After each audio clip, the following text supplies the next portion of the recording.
If you got it, a truck brought it to you. If you got your food, your clothing, your medicine, if you got fuel for your homes, fuel for your industries, a truck brought it to you. The day our trucks stop, America stops. Hello everyone and welcome to my channel. Tesla Semi reservations are finally available, and in this video I will tell you why I think the same US government that is still treating Tesla like it does not exist will be pouring cash like there is no tomorrow in their accounts. Because, well, there might not be a tomorrow if they don't. Tesla Semi is now open for reservations and we will look together at what it is available on their webpage. But after that, in the second part of the video, I will tell you the impact of Tesla launching the Semi officially and going into mass production will have for the US economy and the world in general. While I was watching an interview between Lee and Tom Nash a while ago, a treasure trove of information by the way, if you haven't seen it, pause this video and go see that, the link in the description. So, while I was listening to their discussion, Tom said something that I already knew but somehow ignored. And if you stick until the end, you will see why a partnership between the US government and Tesla is not only inevitable, but it will be paramount to national security.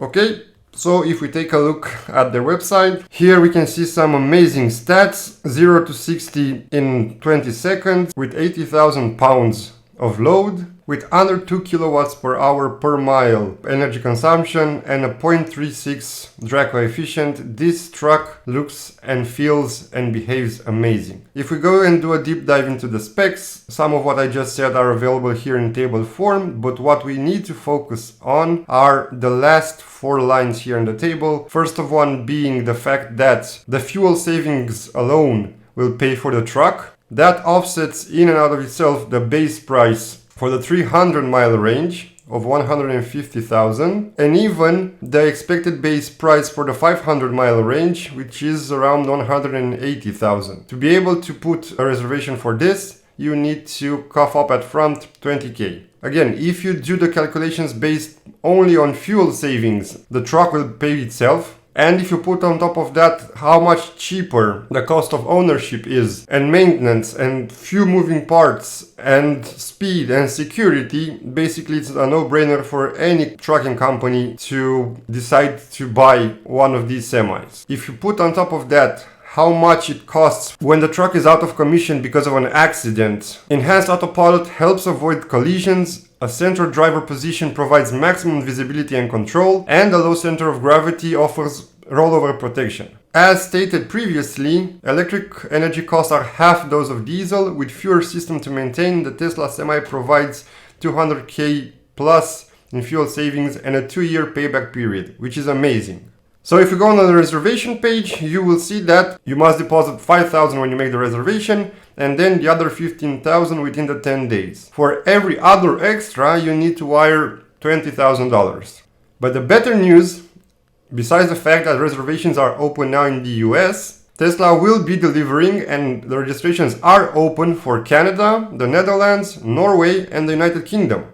So that says a lot about what Tesla decides to do going forward, and for me this is a bullish sign that Tesla's battery issues or battery constraints are starting to dissipate, and that they are very confident that they will be able to produce and acquire enough batteries to support their existing passenger cars and the new semi-fleet, which takes a lot more batteries to build. So, great news for all Tesla investors, great news for Tesla, congrats. We are finally here. One can order a Tesla Semi. The only thing that is still unknown will be the start of production and the delivery dates. Now, as promised, we are going to the second topic of this video, which is the impact that Tesla semis will have on the US economy and on the world's economy in general. I have written down notes from a Vox article that can be found here, and if you want to read more, the link is in the description. As Tom said in the interview, only raising rates does not fix the inflation issue. The US needs to do all it can to revive the trucking industry, which is the backbone of the supply chain. So, what are the issues? The US is experiencing a shortage of more than 80,000 truck drivers, according to an estimate from the American Trucking Association. And this is not just an American problem.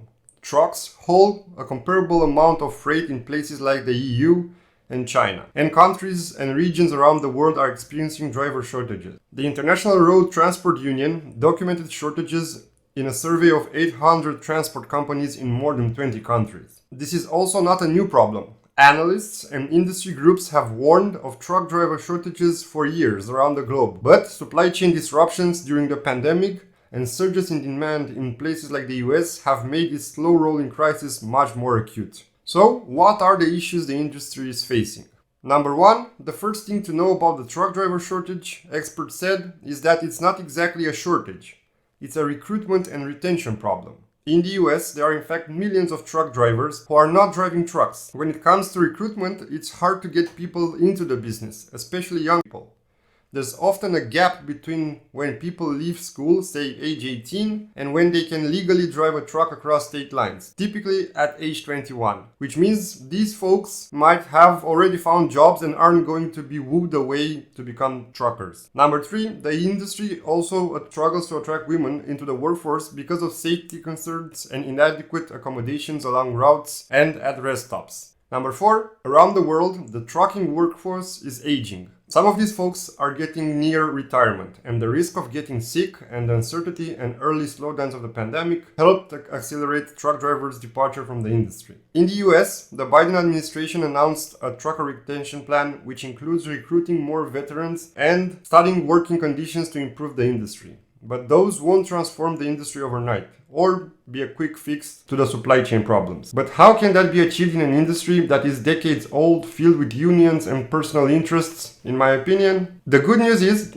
that the administration already has the platform in place to help the industry, EV incentives. If you couple that with the lower cost of fuel and maintenance, it is my opinion that trucking companies will jump all over the opportunity. To sum it up, if the US government wants to incentivize the trucking industry, they need to work together with the private sector to find ways to make jobs less demanding, more comfortable, and more attractive to young people and women of all ages. And here enters the Tesla Semi. If you add on top of that the fact that Tesla has access to real estate property all over the country due to their charging stations, I don't see any reason why they won't add extra slots to accommodate freight parking once they add truck charging and increase the driver's comfort and safety. But there is one more thing that we did not tackle. The article begins with a paragraph. The thing Mikey Weaver hears most from prospective truck drivers is that they want to be home every night. The second thing they want is money. But he says it's funny. A lot of people are willing to sacrifice the money to be home daily. And that is a human thing that can be fixed by governments and trucking companies. But there is a solution to that as well.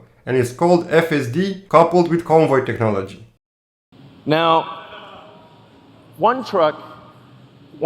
Tesla truck considered by itself beats other diesel trucks. But what if you have a convoy? So what if you have two trucks following? So you're more like a train driver. In fact, the convoy technology, the tracking technology, this is something that we are confident we can do today 10 times safer than a human driver. So I want to be clear, this is something we can do now. Now, if you look at the economics of a truck convoy, it gets way better. Now, a diesel truck is twice as expensive as a Tesla Semi. What this means is, it's not just economic suicide to use one diesel truck, it's economic suicide for rail. This beats rail. In closing, the supply chain issues are here to stay. The trucking shortages are here to stay. And even though it might get a little better, it has been a problem for years now. And it cannot be fixed if something fundamentally does not change. Of that, I am sure. The pandemic has shown the US government how vulnerable the country is to supply chain issues, and they can't put the genie back in the bottle, so they will have no way of ignoring a solution to a problem that impacts everyone's life by impacting the prices of goods and services used by all Americans and people around the world. Another thing that I'm sure about is that by the end of 2023, Tesla will be producing semis in low volume. And by the end of 2024, the volume will grow substantially, starting to benefit from economies of scale and mass manufacturing. The same roadmap that the Model Y followed. But something else will happen in 2024. That is the year for the next presidential election. Just think of the headlines. Democrats on the way of solving a decade-long critical issue by partnering with the leading US car manufacturer. Some food for thought. I hope you found useful what you heard today. Hit the like button if you did so more can see it, and don't forget to subscribe not to miss out on more videos like this. Kind regards and see you in the next one.